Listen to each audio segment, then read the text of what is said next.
Bismillahirrahmanirrahim. Alhamdulillahirabbil alamin. Allahumma shalli wa sallim ala sayidina Muhammadin wa ala alihi wa sahbihi wa barik wa sallim. Alhamdulillah, pada pagi yang berbahagia ini habis daripada yaitu solat subuh atau wirid pada subuh. Kemudian kita mengadakan pengajian yaitu sedikit sebagai ulangan kita untuk beribadah kepada Allah Subhanahu wa taala pada pagi yang berbahagia ini, yang berjudul yaitu pembahasan kita yaitu tentang bersiwak, hukum bersiwak, tentang tata cara bersiwak. Bersiwak adalah dengan kata yang lain yaitu bersugi. Ini sunat pada tiap-tiap ketika melakukan wudu. Sunat yaitu pada ketika melakukan wudu.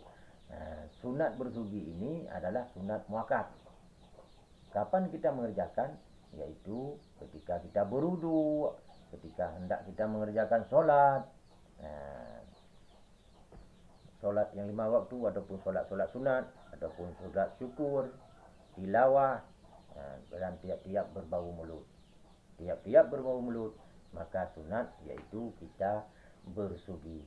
Sebagaimana Rasulullah sallallahu alaihi wasallam, raka'ataini bisuwaki khairun min sab'ina raka'atin bi ghairi siwak. Solat 2 rakaat dengan bersugi itu lebih baik daripada 70 rakaat solat dengan tiada bersugi, kata Rasulullah sallallahu alaihi wasallam.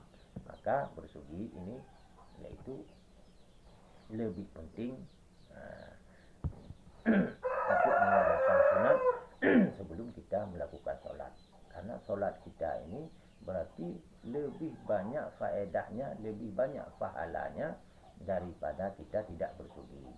Kalau kita bersugi 2 rakaat solat sunat, pahalanya 70 rakaat lebih daripada sembahyang yang tidak bersugi. Maka kan lebih baik kita bersugi, supaya pahalanya lebih besar daripada Allah Subhanahu wa taala. Tiap-tiap solat itu bersugi. Tiap membaca khutbah juga bersugi, berzikir yaitu dan membaca Al-Quran dan membaca hadis-hadis Nabi tatkala hampir mati juga sunat bersugi.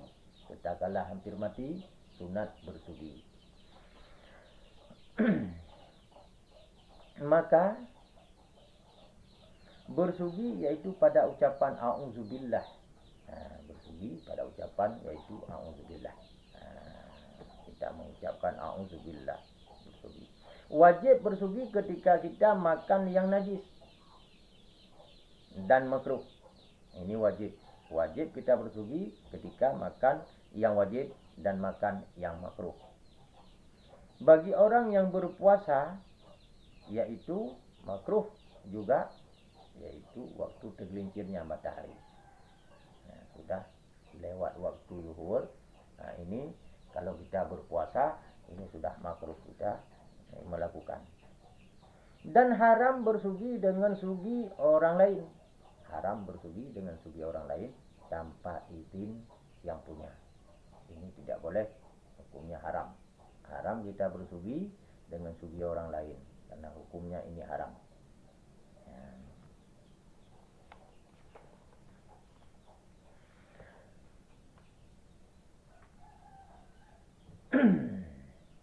Dan sunat yaitu mencelak mata, memerahkan bibir, memotong kuku, dimulai daripada telunjuk, telunjuk yang sebelah kanan, kemudian jari manis dan kelincing jari. Ini adalah sunat. Jari tengah yang kiri. Tengah yang kiri. Dan sunat mencukur bulu ari-ari. Bulu ari, bulu kemaluan. Sunat bercukur, tapi jangan disuruh cukur kepada orang lain. Cukurlah sendiri. Ini adalah sunat. Sunat yaitu mencukur. Dan sunat bagi si perempuan yang bersuami yaitu memakan memakai, yaitu padanya kedua tangan dan pada kedua kaki, yaitu dengan reza suaminya.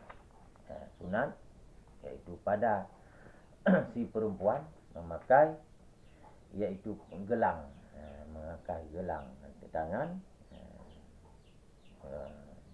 gelang tangan atau gelang kaki. Sunat bagi si perempuan memakai apabila ridha, izin daripada suaminya. Apabila ridha suaminya, maka tidak ridha suaminya, yaitu hukumnya haram. Apabila tidak ridha suaminya, yaitu hukumnya haram. Dan demikian lagi, yaitu haram pada memakai atas si laki-laki, melainkan dengan karena darurat. Haram memakai oleh si laki-laki itu kecuali dengan karena darurat. Dan sunat yaitu pada segala segi, disebut itu memulai daripada pihak yang sebelah kanan dan pihak yang sebelah kiri. Ini sunat. Dan haram atas si perempuan yang tiada bersuami, mencilak rambutnya, mencilak rambut. Ini haram bagi si perempuan. Haram bagi si perempuan, yaitu menghitamkan bulu kening atau alis mata. Ini haram bagi si perempuan.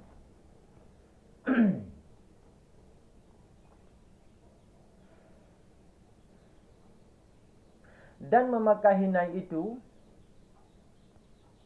daripada hinai hilia.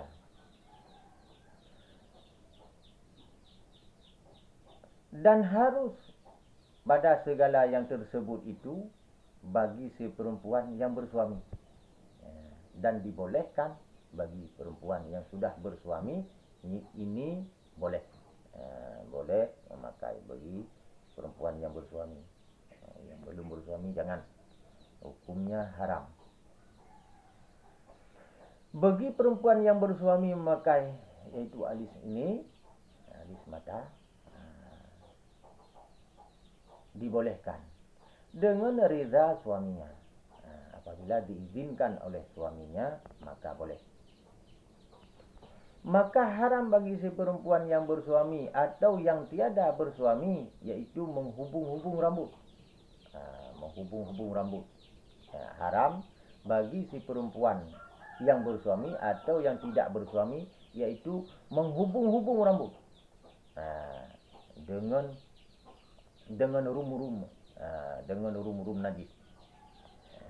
Menghubung-hubung rambut, artinya mewarna-warnakan rambut, membuat rambut bagaimana kesukaannya, sekalipun yaitu dengan rambut manusia. Dibuat sanggul-sanggul, dasar dari rambut manusia dibuat-buatlah, begitu. Ini hukumnya haram. Haram bagi si perempuan yang bersuami atau yang tidak bersuami.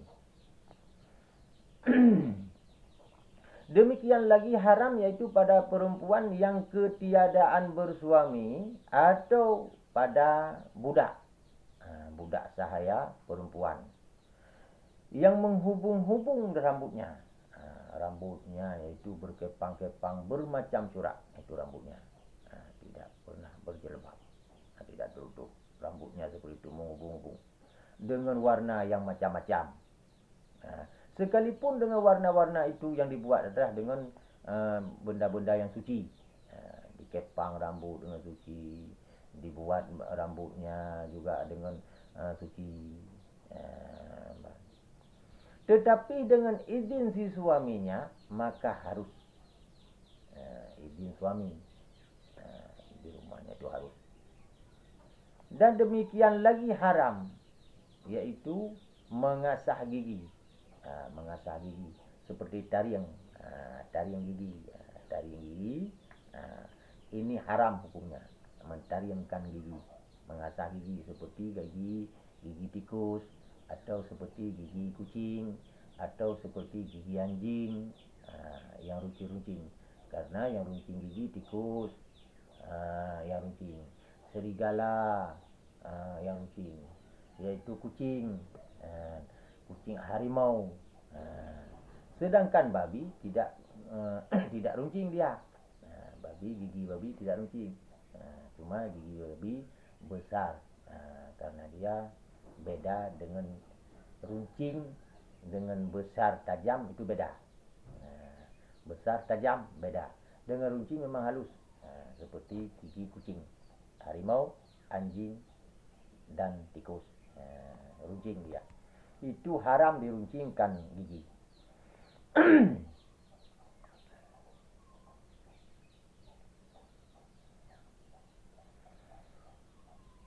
Dan demikian lagi haram mengasah gigi, mengasah gigi dan menjarangkan gigi, mengasah gigi dan menjarangkan gigi akan dia, atau menajamkan dia, atau menajamkan giginya juga. Dan tiada mengapa, yaitu dan tiada mengapa dengan berkumpak gigi, berkumpak gigi, meratakan, tiada mengapa meratakan.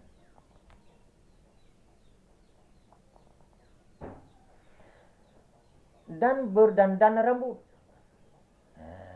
dan berdandan rambut, berdandan rambut yang tiada mengapa, dan meratakan gigi tiada mengapa, mendandan rambut juga tidak mengapa. Kadang rambut kita sudah seperti mendandan rambut, memperbagus, biarpun sudah kita pakai jilbab, tapi memperbaguskan rambut kita, itu tidak mengapa. Sunat menyukur, sunat menyukur sekalian rambut kepala, jika tiada kuasa memelihara akan dia. Sunat menyukur rambut. Rambut ini kita cukur, kita cukur habis, ini sunat. Ketika kita tidak sanggup menjaga rambut itu, maka sunat kita menyukur rambut kita.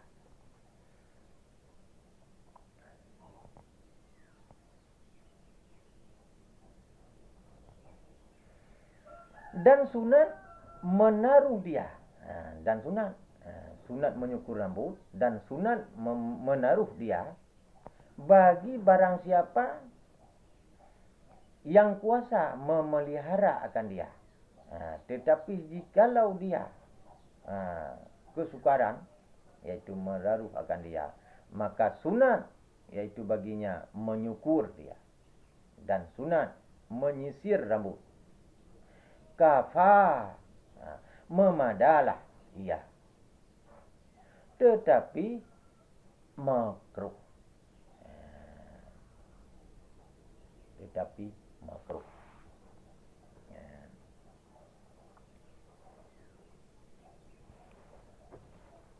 Perempuan yang menyukur rambut, perempuan yang menyukur rambut, jika tiada darurat dan makruh tahrim, makruh beserta haram, yaitu bagi si perempuan, mengunting, memotong rambut itu adalah bagi si perempuan makruh tahrim.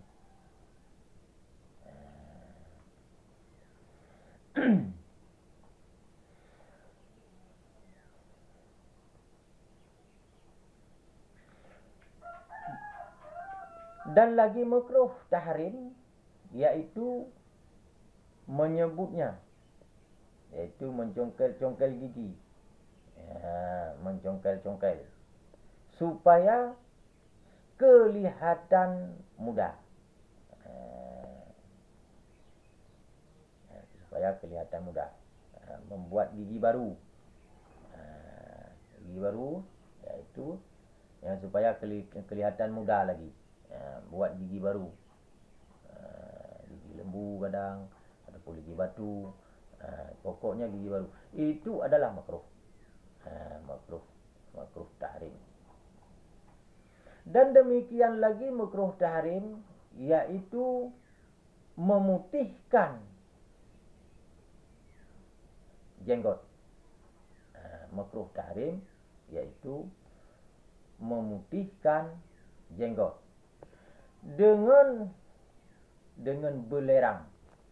Memutihkan jenggot dengan belerang supaya kelihatan seperti rupa orang tua. Memutihkan jenggot, memutihkan jenggot supaya kelihatan seperti orang tua. Ini adalah makruh tahrim. Dan menghantarkan jenggot itu dengan di hadapan supaya baik-baik kelihatan dengan manusia, yaitu jenggot, dan sekira-kira jenggot itu baik. Ini adalah makruh tahrim. Dan makruh tahrim lagi yaitu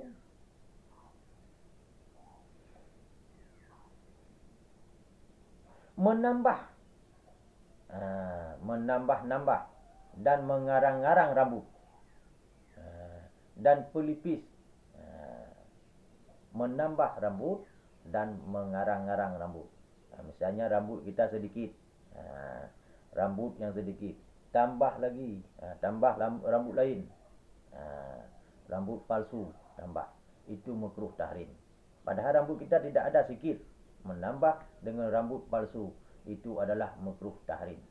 Atau menambah pelipis, bulu mata kita kecil, tambah yang besar, ini makruh tahrim. Atau besar, menyukur, mencukurkan, yaitu bulu mata, mencukurkan dia. Atau membuat sebagai tudung, rambut itu dibuat seperti tudung rambutnya panjang, itu juga makruh tahrim. Tatkala menyukur daripada kepalanya, dicukur rambut yang asli, dipakai rambut yang selanjutnya, maka itu juga makruh tahrim. Cukur rambut yang asli, dipakai rambut lain di kepala, yang palsu. Dan demikian lagi mencungkil daripada jenggot, menyukur daripada jenggot dan tudung. Tatkala menyukur yaitu rambut kepala.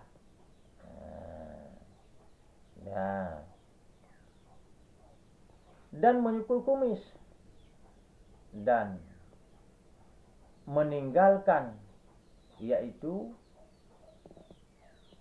dengan karena meninggalkan yang biasa daripadanya. Dan tiadalah mengapa yang meninggalkan mengandam dia dengan mestinya kedua, dan makruh berjalan memakai, yaitu serupa sebelum itu, atau memakai warna yang sebelah lagi. Ini adalah kalau menyukur yang demikian, maka itu juga makruh. Jangan dibuat-buat.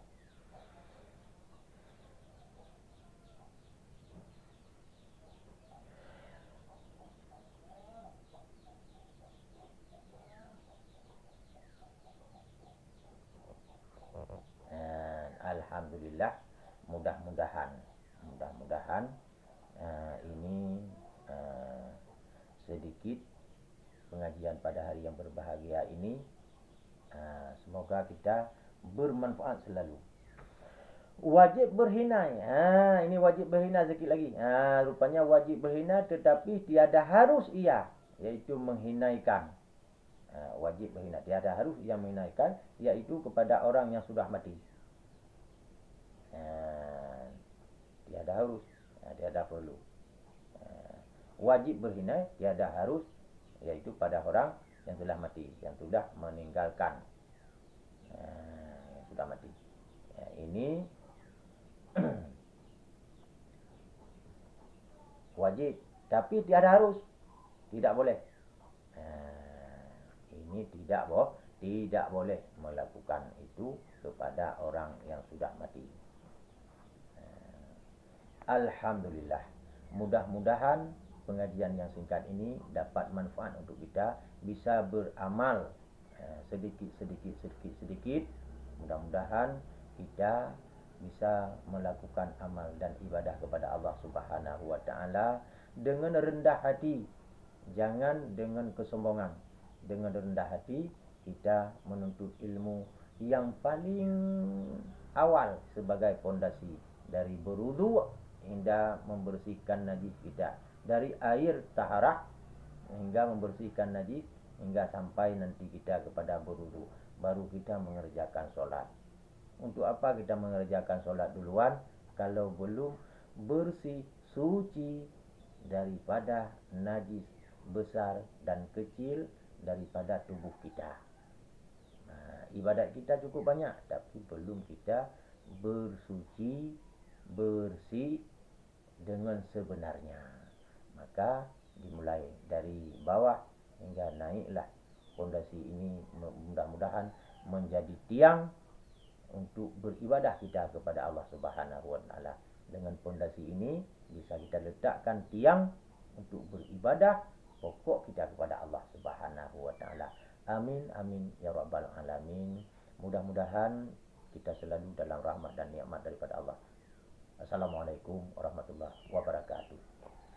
Sallallahu ala sayyidina Muhammad, sallallahu alaihi wasallam, sallallahu ala sayyidina Muhammad. Ya Rabbi salli alaihi